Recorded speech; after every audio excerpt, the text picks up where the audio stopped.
කපටි වෘකයා සහ කරුණාවන්ත කොකා.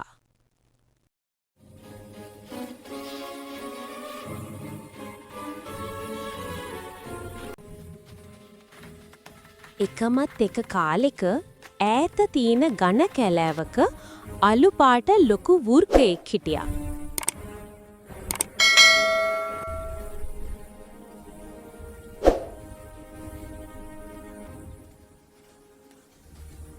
මේ වෘකයා හැමදාම හිටියේ බඩගින්නේ.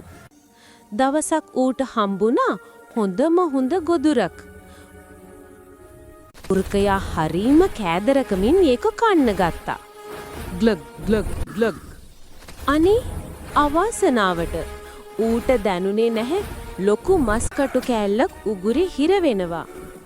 ඌට හුස්ම ගන්නත් අමාරුයි, කට වහ ගන්නත් අමාරුයි. රිදෙනවා, මගේ උගුර රිදෙනවා. වෘකයාට දැනුනේ ලොකු වේදනාවක් සහ බියක්. ඌ කෑගසමින් දඟලමින් කැලේ පුරාම දුවන්න පටන් ගත්තා. වෘකයා මුණ ගැහුණු අනෙක් සත්තු හාවෝ, මුවෝ, ලේන්නු බය වෙලා එහා මෙහා දිව්වා. වෘකයා මුණ ගැහුණු හැම කෙනෙකුටම ඇඬුම්බර හඩින් කෑ ගැහුවා. කවුරු හරි මට උදව් කරන්න. මගේ උගුරේ හිර වෙලා තියෙන මස්කටු කෑල්ල අයින් කරලා දෙන කෙනෙකුට මම රත්තරන් වගේ ලොකු තැහැග්ගක් දෙනවා. වෘකයාගේ මේ අසරණ තත්ත්වය දැකලා කැලේ හිටපු සුදු පාට ලස්සන කොකෙක් එතනට ආවා. කොකා හරිම කරුණාවන්තයි සහ උදව් කරන්න ආසයි. අනේ පව්, වෘක මහරප්තයාට හරිම අමාරුයි වගේ. මගේ හොටය හරිම දිගයි. මට පුරුවන් වෙයි ඒ මස්කටු කෑල්ල එළියට ගන්න. කොකා හිතුවා. කොකාට වෘකයා ගැන දුක හිතුණා. ඒ වගේම වෘකයා කියපු ලොකු තැහැග්ග ගැන පොඩි බලාපොරොත්තුවක් කොකාගේ හිතේ තිබුණා. කොකා එඩිතරව වෘකයා ළඟට ගිහින් කිව්වා, "වෘක මහත්තයා, බය වෙන්න එපා. මම උදව් කරන්නම්.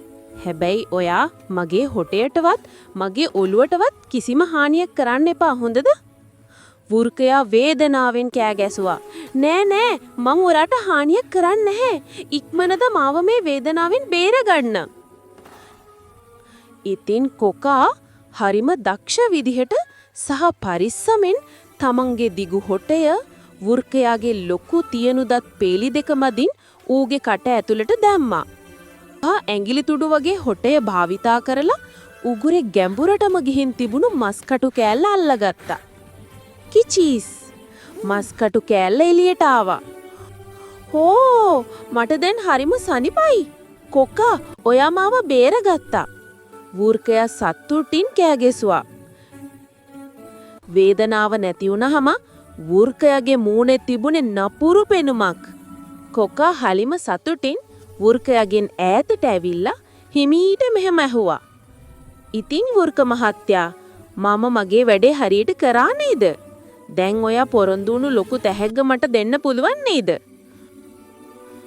වෘකයා ඊට පස්සේ කලේ සිනාසෙන එකයි. ඒ සිනාහ හරිම භයානකයි. වෘකයා ඌගේ තියෙනු දත් පේලි දෙකත් පෙන්නලා කොකාට තරවටු කරන විදියට මෙහෙම කිව්වා. "තැහැග්ගක්?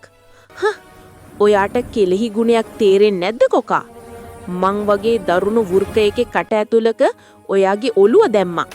මට පුළුවන්කම තිබුණා එක මොහොතකින් ඔයාගේ ඔළුව කඩාගෙන කන්න. එහෙම නොකර ඔයාගේ ඔළුව කිසිම හානියක් නැතුව ආයෙත් එළියට ගන්න ඉඩ දුන්න එක ඊට වඩා ලොකු තැහැග්ගක් නෙවෙයිද? ආයෙත් කිසිම දවසක මේ වගේ තැහැග්ග ගැන හිතන්න එපා."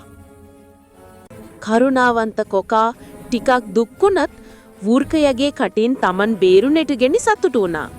කොකා ඉගිලිලා ගියා. මේ කතාවෙන් දරුවන්ට ඉගෙන ගන්න පුළුවන් දේ නරක අයට උදව් කරනකොට ඒ අයගෙන් හොඳ ප්‍රතිඋපකාරයක් හෝ තැහැග්ගක් බලාපොරොත්තු වෙන්න අමාරුයි. සමහර වෙලාවට නරක කෙනෙක්ගෙන් කිසිම කරදරයක් නොවි බේරෙන්න ලැබෙන එක තමයි අපිට ලැබෙන ලොකුම වාසනාව.